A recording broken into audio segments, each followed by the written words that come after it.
When a doctor doctors a doctor, does the doctor doing the doctoring doctor as the doctor being doctor wants to be doctor, or does the doctor doing the doctoring doctor as he wants to doctor? He just getting doctored up. Somebody is doing the doctoring, so somebody got doctored. So who's the doctorer? I don't know. And who wrote the doctrine? Wait, okay. For the doctor. Wait, I got one more.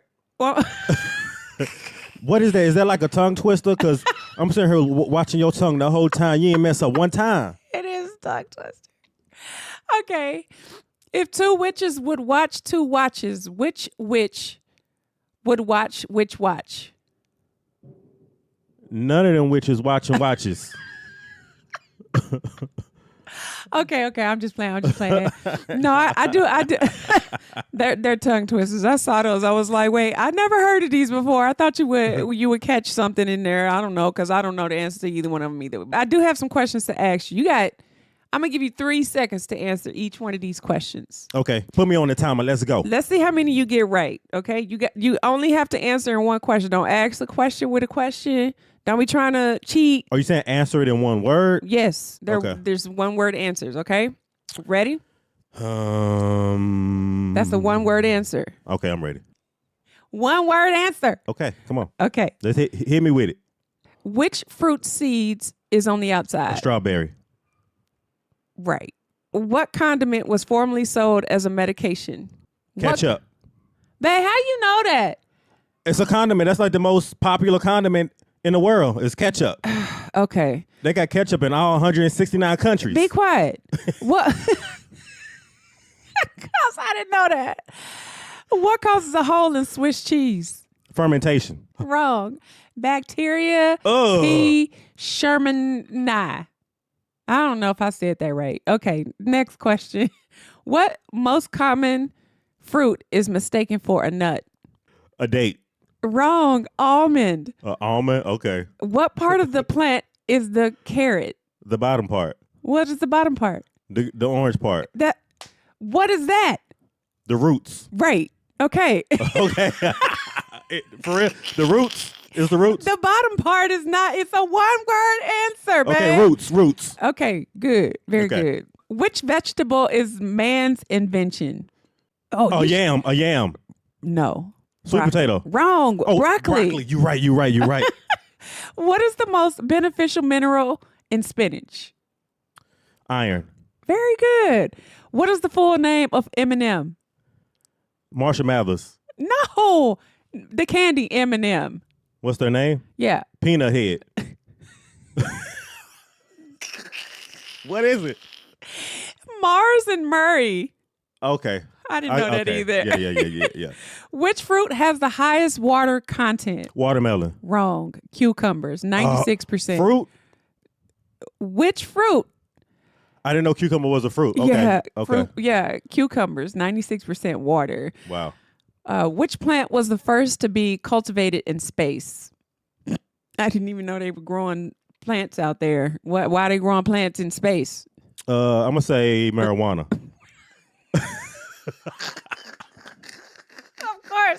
Of course you'd say something like that. Wrong. No? No, a potato. That's like the easiest plant to cultivate in the world. So a potato. Okay, let's go with the potato. What food would never spoil or expire? Water. Wrong. Honey. Oh, it's organic. What is the main ingredient in ice cream? Milk. Okay, good. That's right. What fruit is known as the king of fruits? Pomegranate.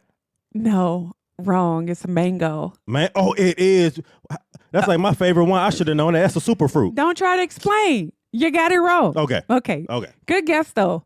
What is the most popular fruit in the world? Grapes. Wrong.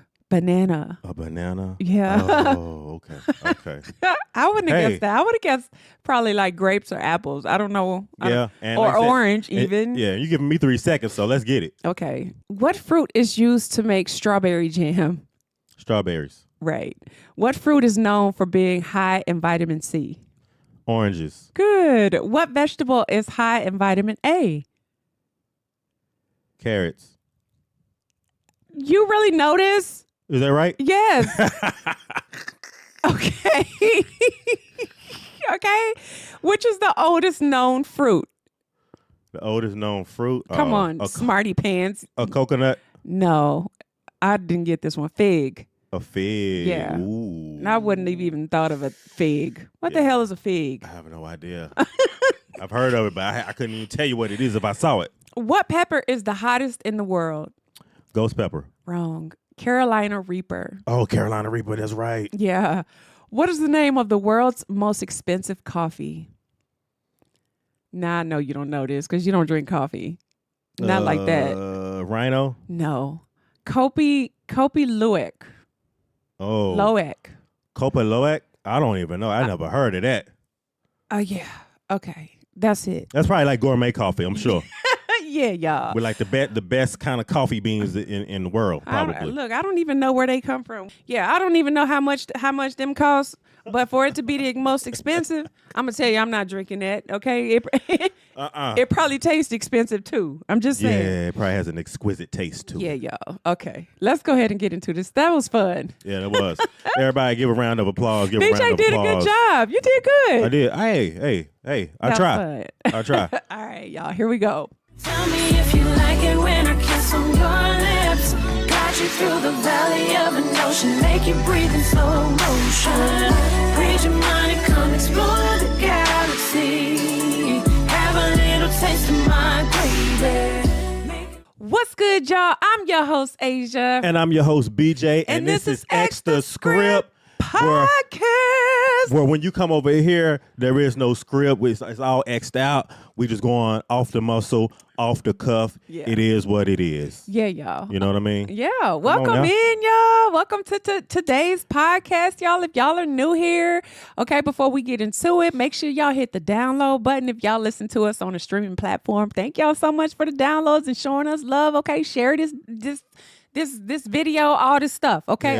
Everything, all that stuff, okay? Like, comment, subscribe, smash the notification bell so you don't miss any videos, any drops from Asia and BJ. Absolutely. Extra Script. Before we even go further, y'all do all of that. And okay? the key is to make sure you hit that auto download button. It's the top of the morning. Today is December the 1st.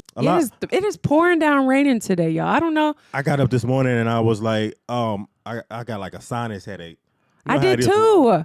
We both woke up with headaches this morning. That's why y'all was a slow start today. You see how I'm dressed today? I got on my Sylvester socks.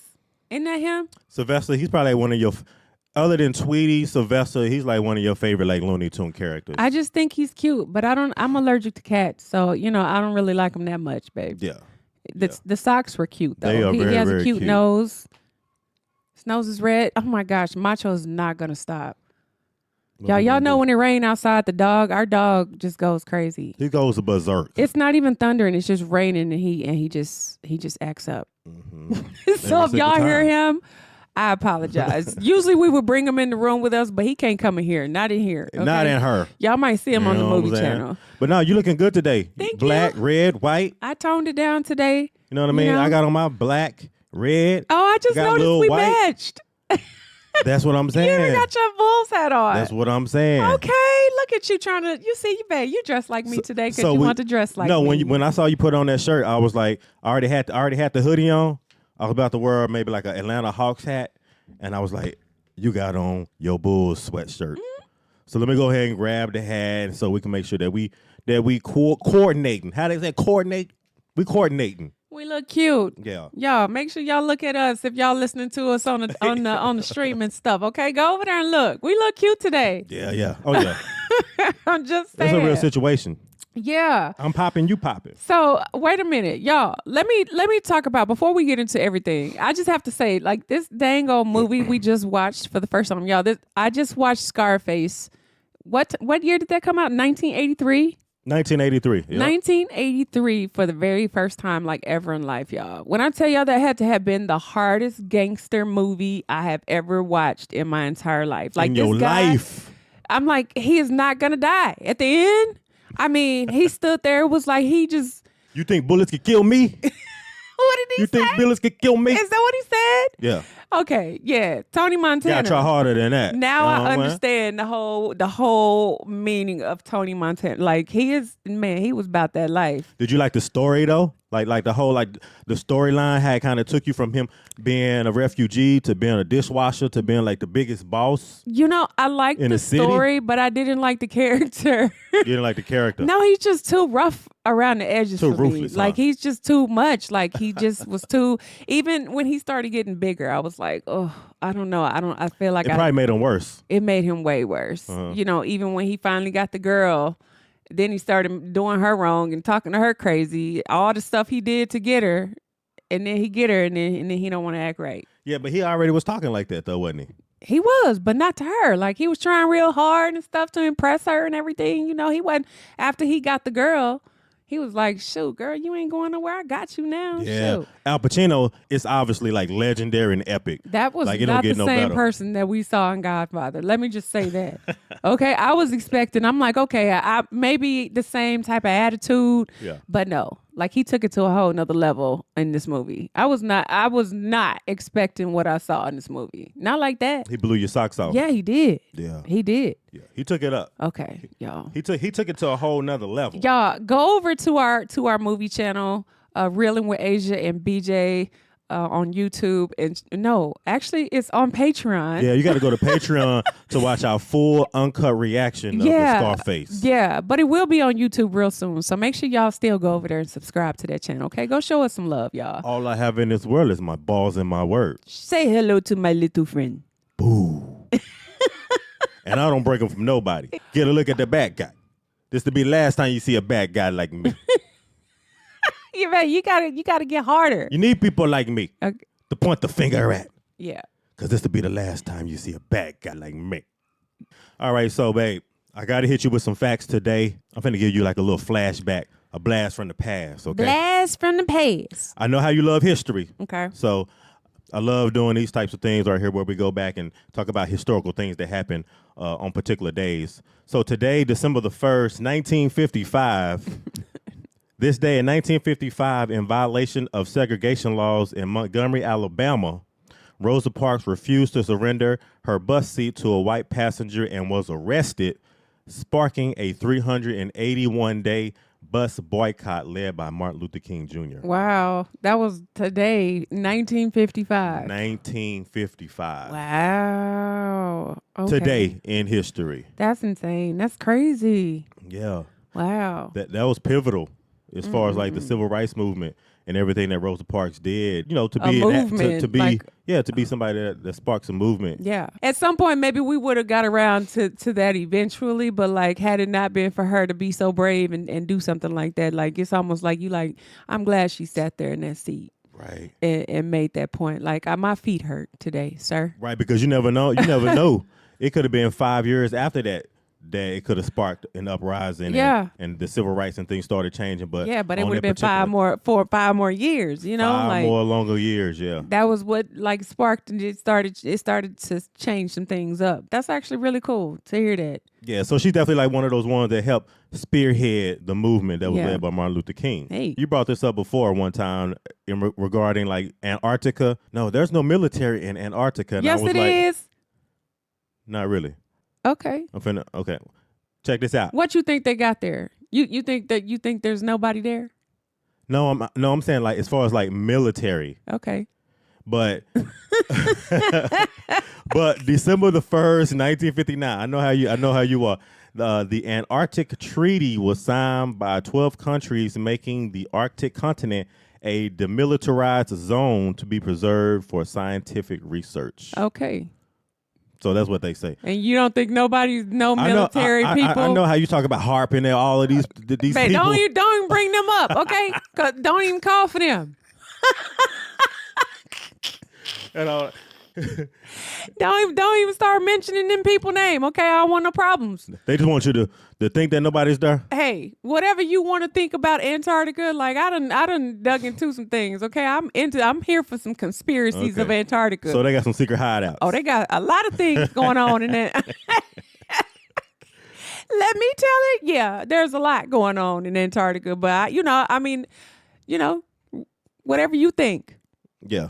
All I know is that it's cold as hell, Why y'all always trying to make me look crazy? and that's on. I'm not. I just brought that up. Okay. Yeah. Y'all chime in about Antarctica in the comments. What y'all think? It's just like demilitarized. Okay. Yeah, it's too cold. It is too cold It's to go. too cold for me to be there. Oh, yeah, right. That's exactly what they want you to think. Yeah, maybe so. And then also, this is also very, very important in history too as well. December the 1st, 1913, the world's first moving assembly line debuted used in manufacturing Model Ts at a Ford factory in Highland Park, Michigan. What is a Model T? It's a type of Ford vehicle. Oh, okay. Yeah. Okay. The innovation was the idea of owner Henry Ford, and it revolutionized the auto industry. Okay. So that's where the Fords come from. Henry Ford, Hey. the Model T. Oh, okay. Yeah, I mean, I just drive the cars. I appreciate. You're not much of a Ford driver to begin with. I ain't trying to put your business out there. But, why you got to talk don't- about me? But the last time that we rented a Ford and we had to drive from where we drove from, but we rode in a Ford, you was like, babe, this is like the most uncomfortable car I've been in a very long time. Why you bringing up old stuff? But it's good on gas. Shout out to the Ford know what I'm people, saying? okay? American-made cars. Hoorah, Do you think you should disclose your mental health issues to a partner early on in a relationship? If you really care for that person and you really want to be with them long term, I feel like that you would. Really? Yeah, for sure. But I feel like everybody got something wrong with them to some degree. I'm just gonna keep it 100. I feel like everybody got some type of mental issue to some You degree. can't say that. Say everybody got something wrong with them. I mean, everybody goes through it. Everybody goes through the things that they're gonna go through in life. We all human beings. We're not perfect. Everybody doesn't always have it together. That's why they say like everybody at some point in time probably should sit down with a therapist and talk through some things that they've been through in life. Because, like I said, you're human. You're not a robot. You're not. You have emotions. You have feelings. I mean, I guess you're right. You get. I'm not, and I'm not saying like on a severe level, but I feel like everybody has a little tick. Something that just makes them tick a little different. Well, yeah, I think that's part of getting to know people. But like, me personally, I'm like, as much as I want to say, I would like to know if there's some things that are wrong, like right up front. Definitely, if it's like something like serious, for sure. Yeah, I guess you could say mental issues, mental health issues, but it could be like a sickness, a illness, a disorder, there's so many things that like you can classify into that. But I feel like most people would be like, yeah, I would like for you to tell me that up front. But then at the same time, it's like, But how long would you wait though? I don't know how long, you would wait. But at the same time, like in saying that, I feel like those are things that you talk through in just forming some type of relationship with somebody. Like if you have no intent on doing anything with them, or I'm kind of hearing what you're saying too. Like if you just casually dating somebody, like I'm not finna like me. like I don't even think casually. I just think like it's a get to know factor. Like I'm gonna tell you things, and people are forthcoming with information when they start feeling more comfortable with you. That too, but I feel like you got to give a damn about me. Like I got to see like some potential that you actually really kind of care for me, and because I feel like sometimes people jump the gun and talk about and tell too much about themselves. Oh, absolutely.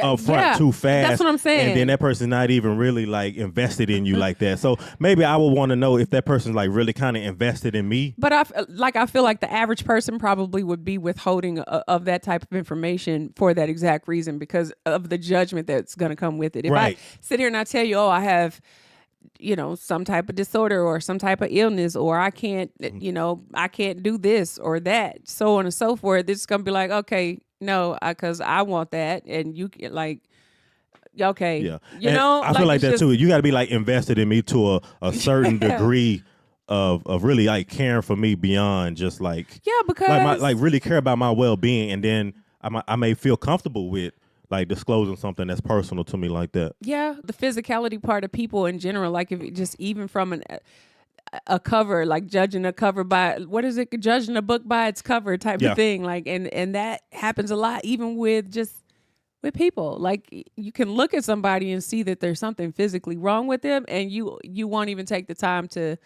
get to know them because you can't get past that part of it. Like maybe it's what they look like, a disformity, some type of like that type of thing. Exactly. And the thing is like, yeah, I'm being very honest in what I'm saying, but it's messed up. Like it's a really fucked up type of thing, like a mentality. But I think for sure. And most people, obviously, like every person's not like that. You know, they look past that because behind whatever it is that you see in your eyes, like physically, like there's a person, there's a human being in that being. I guess that's the part that is hard to kind of dig down and get to sometimes because you can't get past that barrier. So even just to tell somebody, if you can't look at them physically, what makes you think like somebody's going to be more forthcoming with telling you information if they can't even? That's a fact, yeah. If the average, like a person in general does that, like I'm not gonna go around telling you that, right? You know, whatever is wrong with me is wrong with me. Exactly. You know, like that's why I say you gotta, you gotta show a certain level of interest in me. Yeah, because then for what? me to go like, and do that. You know what I mean? Can you imagine like what that makes a person feel like if they come out and spill their heart to you about something like that, and it's something very personal and close to them that most people probably can't figure out, or they know behind closed doors what's going on with you, and then you tell them that and they be like, yeah, that or they don't even really show any concern or caring. So that, that's why sometimes you got to be kind of careful with the type of information that you just give people. Yeah. Because you got to read people. Yeah. And like they say, I think I told you this a long time ago. I said, you can't judge a book by its cover. Right. And I'm a book you should read. I think, shoot. Let me ask you this question. Definitely don't judge this book by its cover, because if I reveal what was inside this book, like, yeah, it might sound unbelievable. That's real talk. All right, let me ask you this question now. We finna get in your business now. We finna dive into it just a little bit. Oh gosh, what? Do you leave your closet doors open or keep them closed when you go to sleep? I'm closing the door. You closing the door? I'm closing the door. Why? Babe, why not? So you want to keep the closet door open? No. No. One, because that's extra space that you have to ventilate with the air and the heat, okay? Like, close the door. Bam. That's number one. Number two is I used to think there was something in there. Yeah, come on. Let's get that. Let's get down to exactly what it is. And that's exactly what it is, because your ass is scary. I used to think something would be coming out of the closet, babe. That's just me. Even Kelly won't sleep with her closet door open. She will never do that. Yeah. And you know what? I don't have nothing to do with it. So don't even look over here like that. And you know what? Our son is like that too. I be seeing him too, because I be in his room before he get ready to go to bed. He'll come into the hallway and he'll close the bathroom door.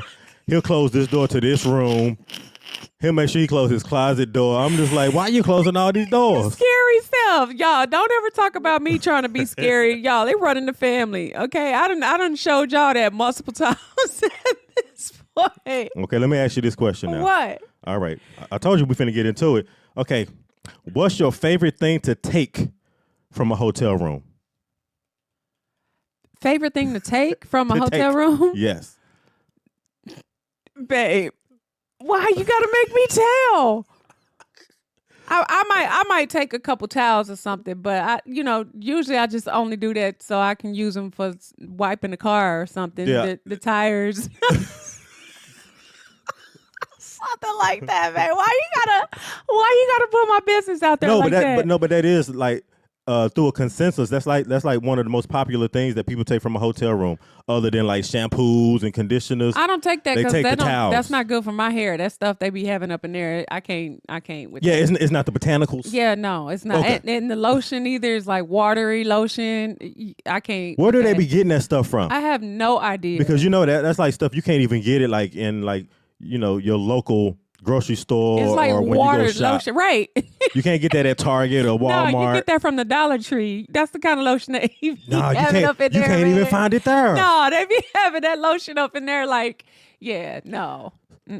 I think they got like an industry, like industrial soap, industrial shampoo, probably industrial conditioner and lotion, because it's called Water Me Down. Yeah. Okay. It's extra cheap. Yeah, it's like 80% water, 20% actual lotion. Yeah. I can't. Okay. Wait. What do you be taking from the hotel room?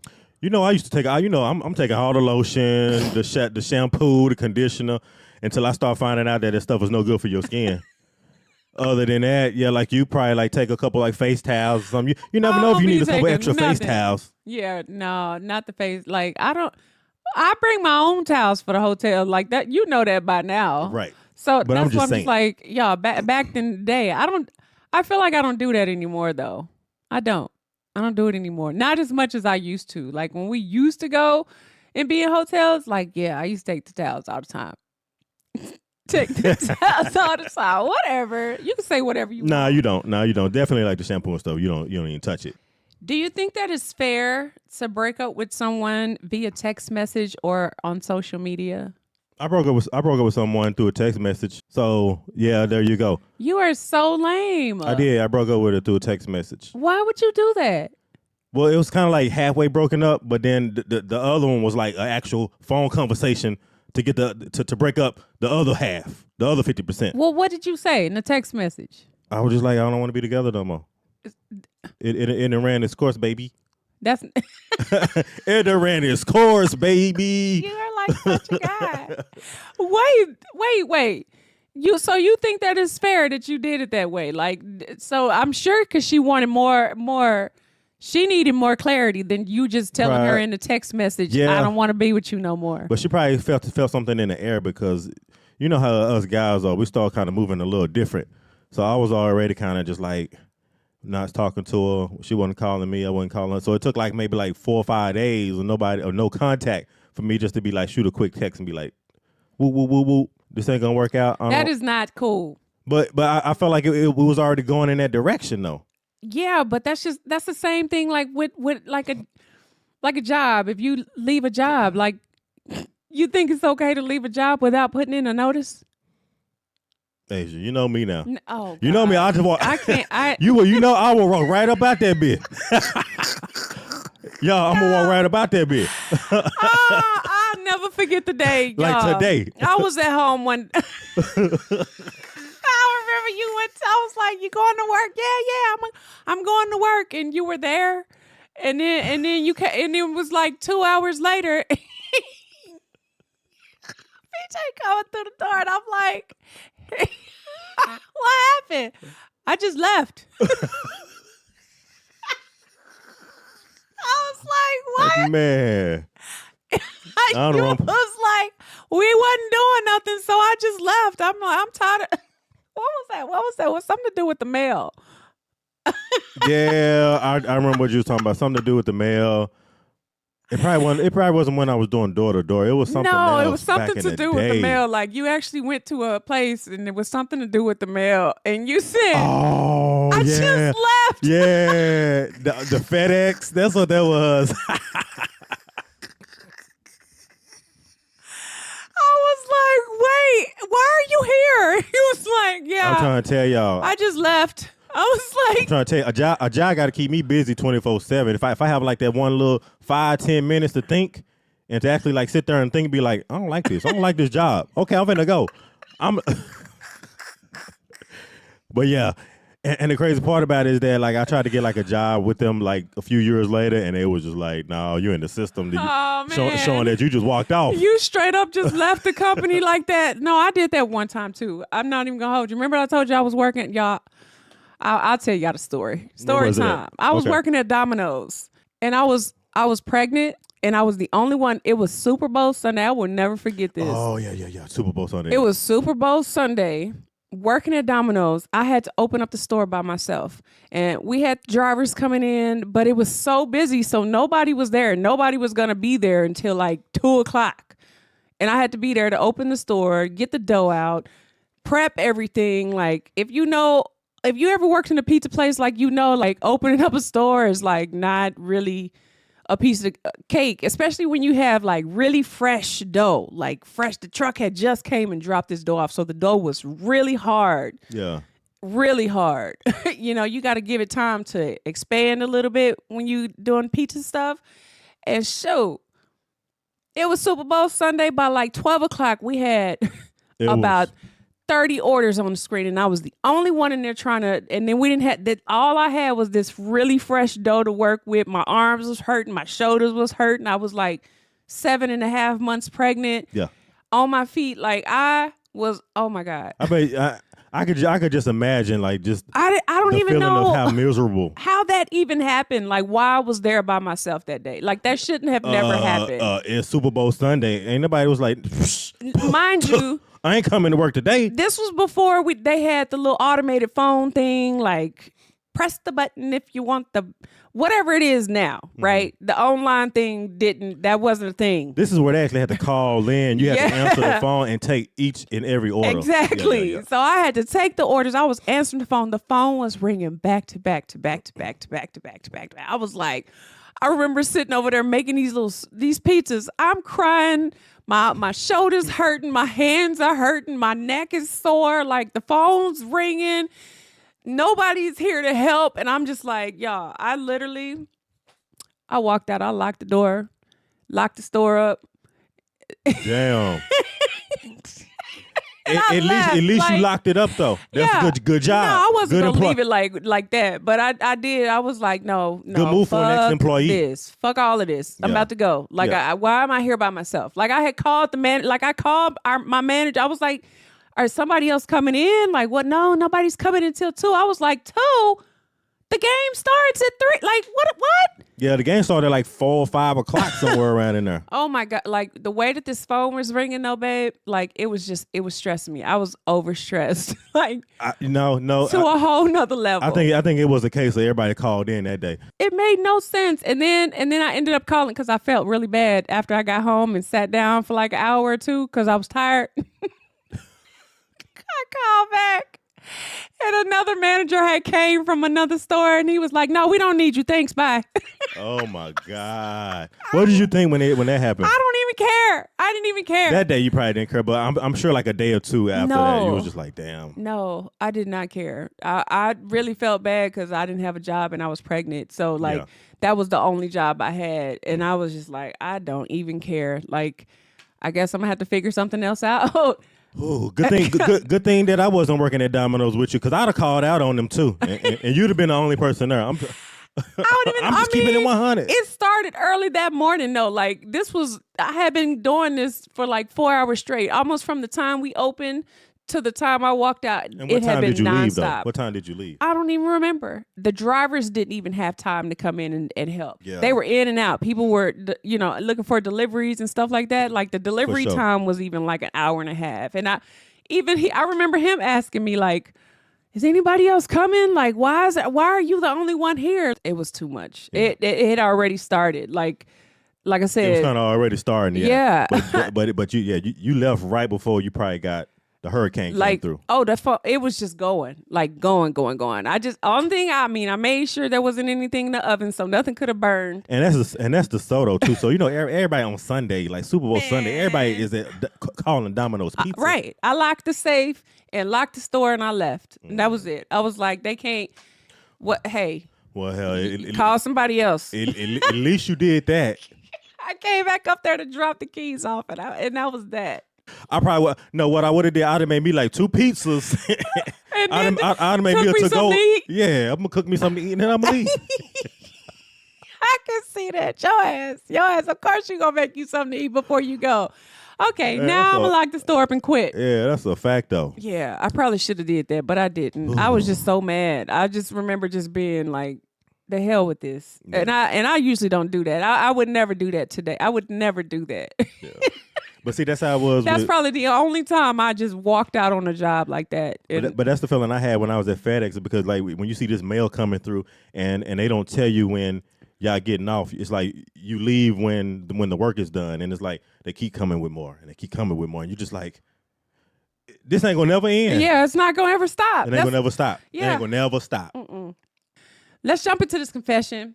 These are my confessions. Just when I thought I'd wear my chick on the side, she said she got 2 on the way. These are my confessions. Man, I'm thrown and I don't know what to do but to give part 2 with my confessions. You changed the beat like twice.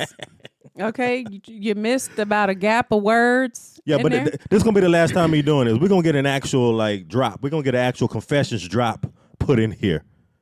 Because I'm not going to keep embarrassing myself every single time. What? I mean, all you got to do is just learn to work. I'll learn them one day. Quit doing Usher like that. and do right by him, okay? Get your serious face on, okay? Because this one had me feeling some type of way. I'm not gonna lie, okay? Y'all tap in. If y'all want to send us confessions, y'all can go over to our website at www.asiaandbj.com. You can also send us questions as well. Fill out the form. Send us over all your information and stuff. Y'all, it does come over 100% anonymous, so it doesn't matter what name you put in there, whatever your email is, we're not even going to see it, okay? At all. Just know. So you are protected. Yeah, absolutely. Everything is 100% confidential, and I will never name names, okay? That is not to be discussed. We got a real confidentiality clause over here. What goes on at Extra Script stays with Extra Script. Yeah, there we go. There you have it. All right, y'all, here we go. Can a biracial marriage survive if the parents and family don't approve of the marriage? Good question, right? Ooh. Here we go. Extra info. I'm a white female who is married to a black man. We have a good relationship except when it comes to our families. My husband and I met in high school. I was the girl who made good grades and my husband barely graduated. If I'm being honest, it was love at first sight. He was tall, dark, and handsome. She like that chocolate. He was the type who was friends with everyone, nerds, preppy kids, athletes, etc. I, on the other hand, was quiet and stuck to my little friend group. It all started when he asked to sit with me on the school bus. Oh, so this is like that real puppy love. Yeah, isn't that cute? It is. Oh, okay. We talked the whole time until it was time for me to get off the bus. He asked for my number and I gave it to him. He called me about an hour later and we talked for hours. Conversation was so easy and it flowed effortlessly. It was like I had known him for years. I remember the first time he called me and my mom answered the phone and he asked for me and gave his name. And after I hung up the phone, my mom asked if that was so-and-so's son. And I was like, yes, he is. I didn't think or read much into it at the time. But then my mom started asking a bunch of questions and reminded me that we don't date outside of our race. Ooh. I didn't know how to react to that. Our family knows each other.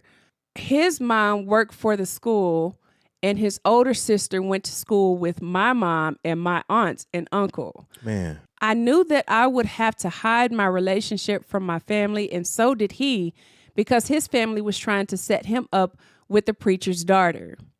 I can't tell you how exhausting it is to have to hide your love. This man was everything to me, and we wouldn't share our love in public. We had to go to the mall over an hour away just to see a movie and eat dinner in public.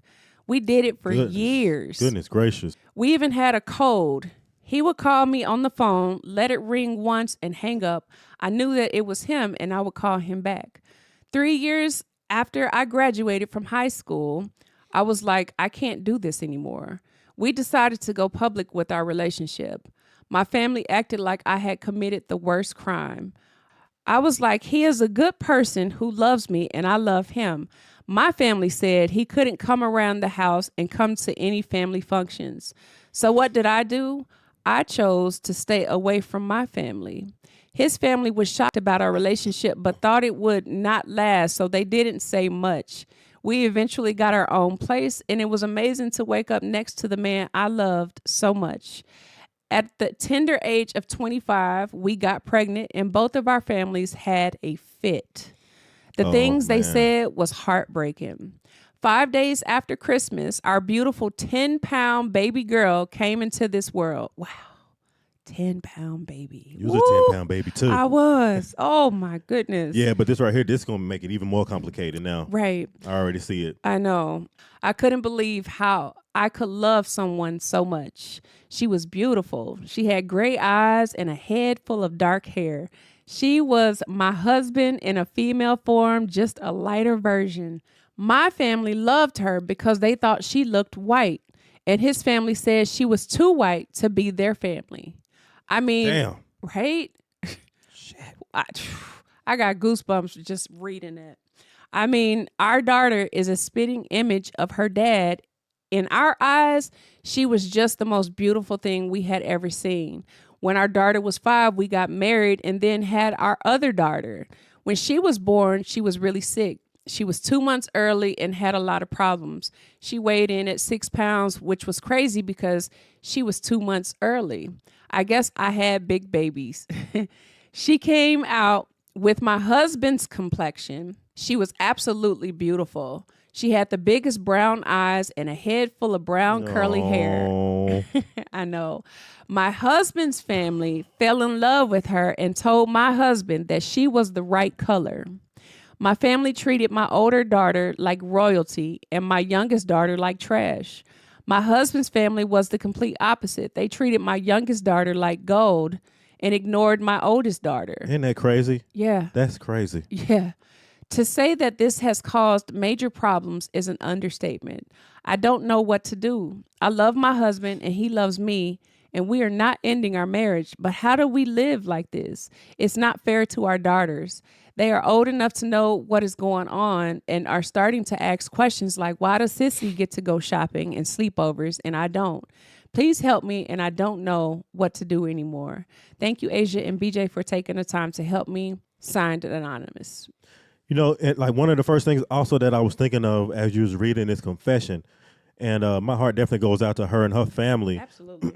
But I was thinking, like, just think of the shock that you feel that, you know, when you're dating somebody outside of your race and you don't even see color, you just see what type of person they are. Yeah. And then, you know, you have a figure you have a figure like your mom or your dad in your life, and they tell you, like, we don't date outside our race.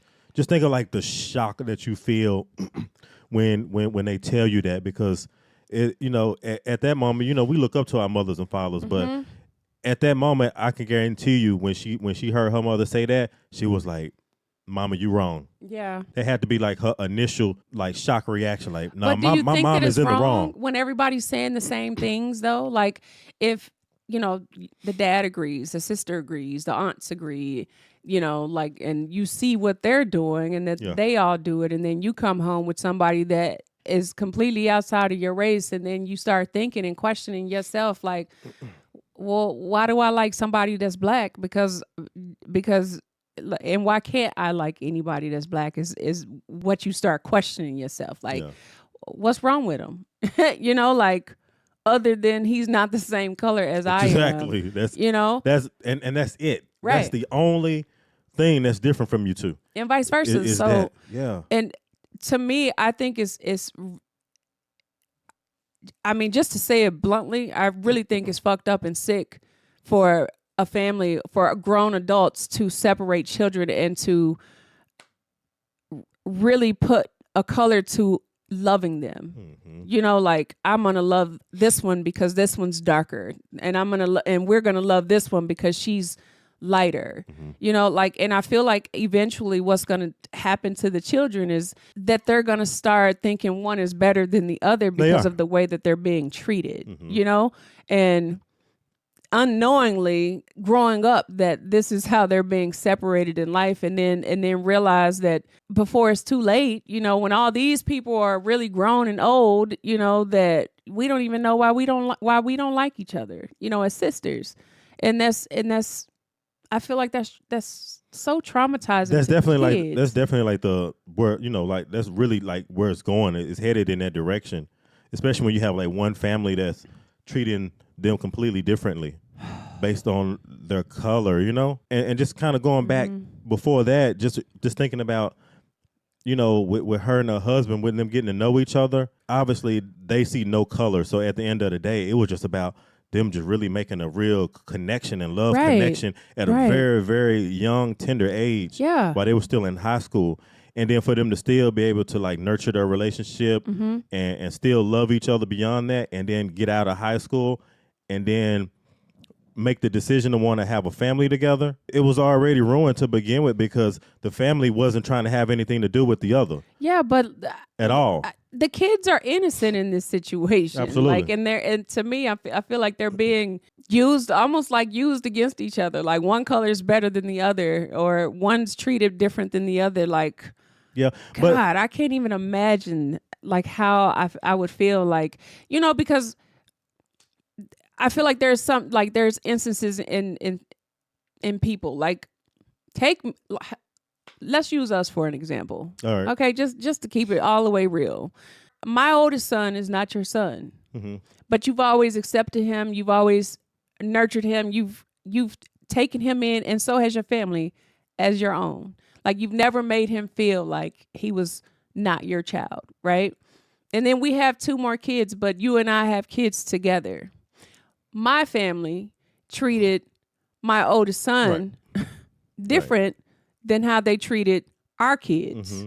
And this has nothing to do with color at all. And it had nothing to do with color, but you see, like, as they continued to grow up, like, what happened with that situation? Like, I feel like they started separating, like everything. It's the same exact situation where you're already seeing it, you're already feeling it. There's an X factor in your life that's trying to pull y'all apart. Yeah. And it's like, why are you trying to separate when at the end of the day, it's all one family? It doesn't matter who you come from. If we all together, if we all making this union together, then that's what it should be all about. And again, like, biracial, dating different races, like that's nothing new. Right. That's nothing new at all. But I just feel like this is a new day and age, and I know for a fact that their parents, they're living in a completely different world. They're living in the past. Yep. Gotta be. My thing is this, and what I've learned from that situation in general, number one is protect your children first. Mm-hmm. Everything outside of what goes on with you and your children and your husband are the priority. Protect your kids, because if you feel like there's something like, and I'm going to tell you, like, that's what's going to happen if you allow this to continue and go on. If the separation, one's going to start thinking something about the other. Oh, they don't love me like you love me. And there's the favorites, right? And then there's the battle to keep one better than the other.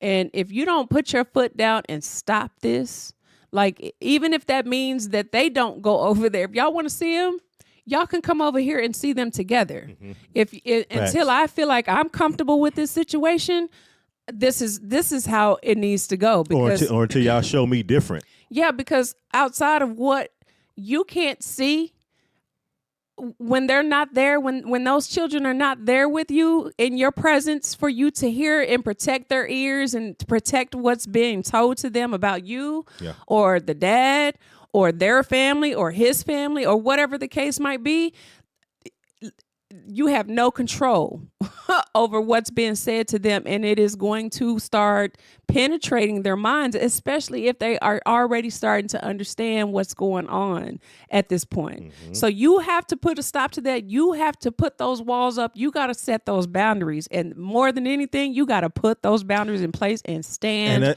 by them. And a lot of times that's like the toughest thing for people to do, especially when it comes to like your family, because at the end of the day, it's like you want to have everybody together. You want to do your best to try to make it work. So it's like you're the one that's sacrificing the most out of everything, because at the end of the day, your parents, they not sacrificing anything. Right. And right now, it's like you sacrificing everything. Right. You sacrificing, like, the nurturing of your children, right? The whole makeup of what your family is becoming. It's like you're sacrificing all of that, and at the end of the day, that's gonna be like the biggest detriment to your family, because I feel like that's gonna be that's a lose-lose situation when you have family around you that's not willing to change, but they're changing the dichotomy of your actual family and how y'all raising y'all kids. And if you're already feeling that internally, you got to go ahead and just be like, stop. It's going to be hard. Hey, absolutely, it's going to be hard, because it's going to be the hardest decision you ever have to make in your life. That's what and I feel like that's where I had to do the learning in it, and it was a hard lesson to learn. Let me tell you, okay, because I feel like I'm still learning from it. It's a hard lesson to learn, but when I tell you that that's the one thing that you can do right now to save your children, save your relationship, save your marriage, save everything that you have, like everything that you stand on. That is what you have to do, and you have to stand by that. Do not bend, do not fold until you feel like it is right. Mm-hmm. And there are no exceptions to that. Like if I could go back and like do it differently and just take back the time to understand exactly what was going on, I would have changed everything. Mm-hmm. And I would have risked everything, like family relationship. I wouldn't have gave a damn. and that's what you have to do. That's what you have to do. Even though that's going to be like the toughest thing, and you feel like the toughest decision that you probably made is like being with your husband, but that's not even the toughest decision that you've made thus far. The toughest decision is choosing your family, the family that you're creating, over the family that you was birthed to. Right. You know? Right. People go through this all the time with pretty much not setting boundaries and just allowing people to kind of move in and out of your life, in and out of your family, and change the way that, you know, the direction that you have your family going, because I already see that this is going nowhere. This could lead to like big family issues. Definitely dysfunction. Leading to like you and your husband like bumping heads with each other, and then you know what that can lead to, divorce and all kind of things. Not only that, but then children thinking something like what they think of the other person's family. So the light-skinned child thinks something in particular about your husband's family because they're dark-skinned or whatever it is that they've been told. Like, you don't know what they're saying, and you wouldn't even believe it because being at their kids, you think, oh, they're innocent. Like, what could they possibly do? Oh man, come on now. Come on.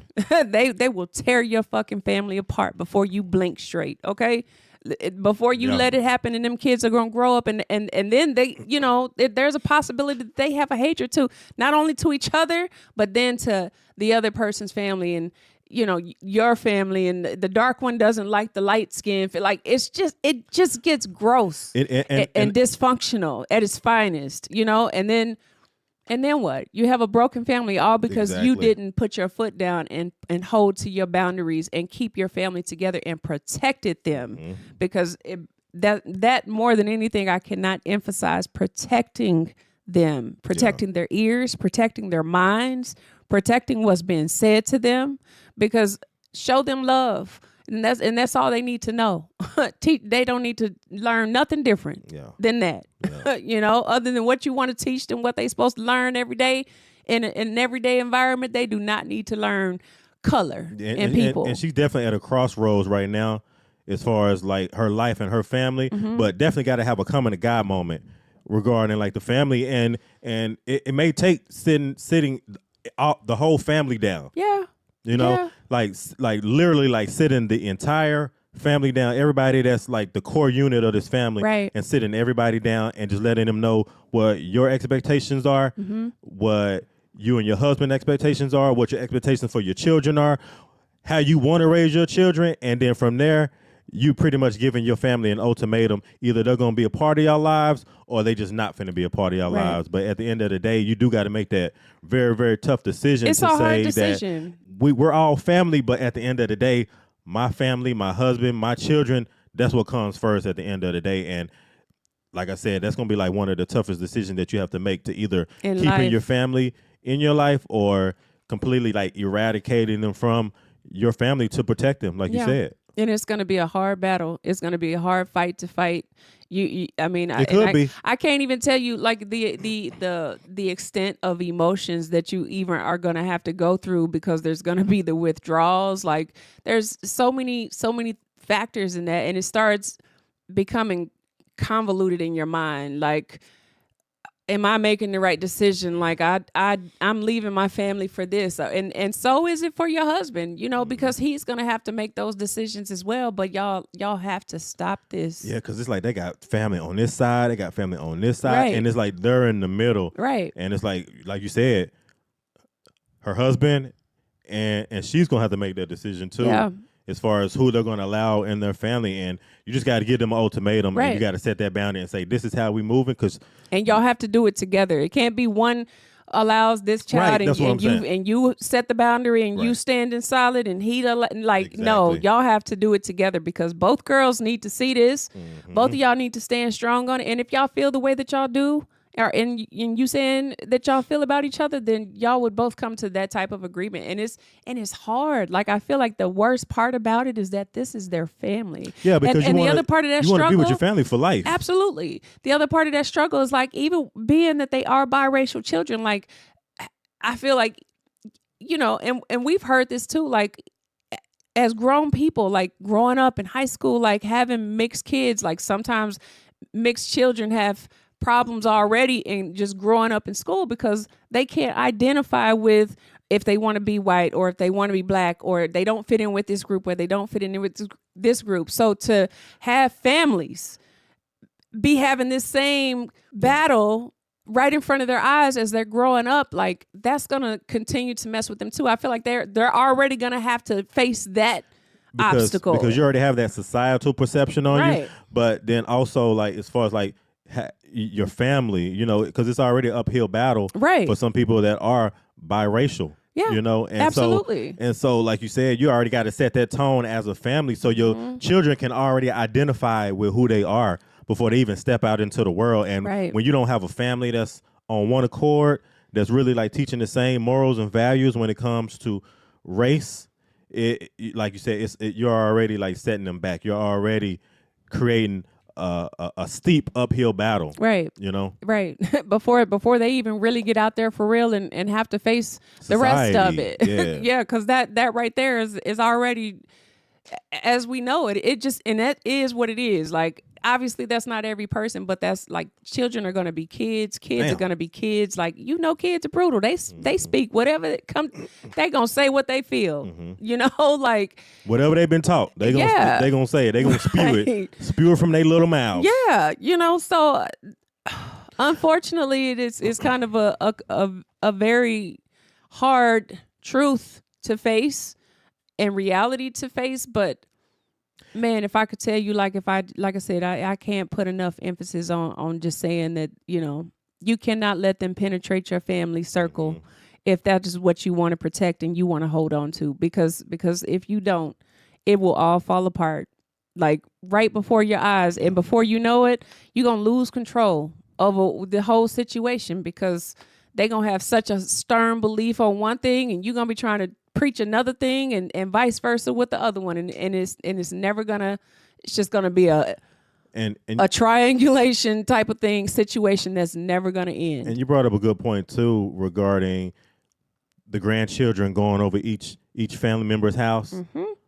You know, and just like Asia said, you don't know what the grandparents are trying to impute into your children, you know, when you're not around. Yeah, especially with the treatment. And that's one of like the biggest fears and one of the biggest things that'll tear a family down is just that whole dichotomy. Yeah. And I can hear it in this confession that it sounds like she really wants to make a decision based on, I want to be with my family, I want to be with my husband, and it feels like she's ready to let her family go because I feel like she already knows where this is headed to. I feel like she can feel it where it's headed to, even just from the confession. So yeah, my heart definitely goes out to her and her family because we understand what you're going through when you got to make tough decisions regarding like leaving family behind. Yeah, and if you have like, you know, if you're anything like me and you're like one of those people pleasers where it's just like, well, I don't want them to be mad at my husband, or I don't want them to be mad at me, or I don't want them to be treating the daughter, this particular daughter, like just stop. Like it's the outside perspective that's weighing in on you, and it's deterring your thoughts against your better judgment. Like what you feel in your heart is what you should do. And stick with that. And don't wane on it. Don't let it go on for another week. Don't let it go on for another month. No. Don't let it go on for another year. No. Because if you do, that's just more time that you're losing out on regarding like what direction you want your life to go in and your family to go in. It's gonna make it that much harder, and it's gonna take it that much more time to try to reverse everything that's been done, the detriment of what they're doing to your family, and most importantly, you know, the children at the end of the day. Yeah. And then you don't want to be sitting with that burden either, because the worst part of it at the end of it is like you did all of this thinking that you were trying to keep them happy, and you get the biggest slap in the face of it at the end. Like, other than the children being hurt, your family torn apart, it was all for nothing. Yeah. Know that. And I feel like one of the biggest mistakes and one of the biggest regrets people do have in life is knowing they should have did right when they continued to do wrong. Right. And they felt it, and they just continue to like let things Go. continue to fester and Right. fester. You keep letting that pot boil and boil until it just boiled over. Come on now. And then you got to look back and like, damn, I missed out on like 5-6 years when I could have just been doing what I wanted to Right. do. Rather than, like you said, trying to be a people pleaser, a family pleaser. Right. When you're not even pleasing your own family. You're not even And doing what's making best yourself, for them, man. That's crazy as hell. Yeah. Making yourself miserable in the gist of all of it. Like, because you're going against everything that is telling you no. Everything inside of you is saying no, and you need to stop this. But you still are like, no, but I don't want to do this, and I don't want to upset this. No, fuck that. Yeah. That's the best way I could put it. All of that. Yeah, and I just love the fact that she's like really like pouring her heart out to us and kind of like letting her know what her family is like, because this makes us harken back to our families, and a lot of people that's watching right now too as well. Like they thinking the same thing right now too. Like, damn, I done went through the same type of thing with my family. It might not have been race. It might have been like somebody that you were dating, somebody that you love, and your family disliked them for whatever reason it was. And then you have children where the children are being torn in between it as well. Right. So, you know, you have so many different people from so many different walks of life that can sit here and attest to what we're talking about right now regarding like family and just having to make that real tough decision and just breaking away from it. Because that's the hardest thing to do, is to break away from what you've known your entire life. Yeah, and the thing is, like, I hate to say, For like, real. you know, leave your family. Don't talk to them. Run. You know, like, if it's a little bit at a time, but more than anything, like, I'm just like, fix those boundaries, put those walls up, and don't let nobody come through until they go through the big bad wolf, which is Mama Bear. Okay? You can't, it ain't happening unless I'm here. Like, if y'all, you want to come bring her a doll and you want to bring her some clothes, like, you must come through me. Yeah, and on the flip side of it, like the positivity that you can get out of this, by making like the certain types of boundaries and putting things in place, saying that no, this is how we're gonna live our life. Like the positive thing that you can get out of this is making those family members like understand that you mean business, and you know you gonna respect you, and you're gonna stand on business. And there's no way that they can get through this force field until they do right by you and your children. And this could actually turn like a bad situation and make it beautiful if the parties involved can actually like make a change and do what's right and see beyond color, because that's like been one of the biggest things in the human race of the earth that's torn people apart, is just the color of our skin, what we categorize is male, female, different nationalities. And it's like when your family is in place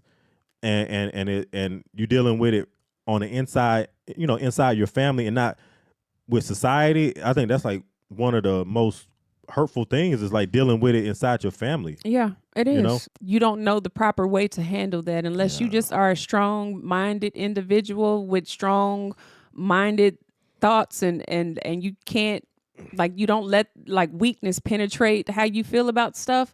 And every person's just not built like that. They're just not. And it doesn't mean that you're a weak person or you're weak-minded, but don't allow them to treat you like you are, because you're not. And find that power within yourself. Like, man, the amount of families that actually get broken up behind stuff like this because they didn't know, or they didn't catch it, or they didn't stop it, or they didn't see what was going to happen in the future, because it started so early on, and it was just something that continued. But man. And I know those two little girls. I know they probably like the most beautiful thing. I know that came into your life when you look at those precious little girls, and for them to be biracial, it's like you get the best of both worlds. Right. At the end of the day, and I'm just like, I know those girls are just so beautiful, love and those so babies. precious. Yeah. And man, you got to do it, like you said. You got to do whatever you got to do. You got to do to protect your family, and then also like your peace as well, man. Right. Oh, your peace of mind. Your peace of mind.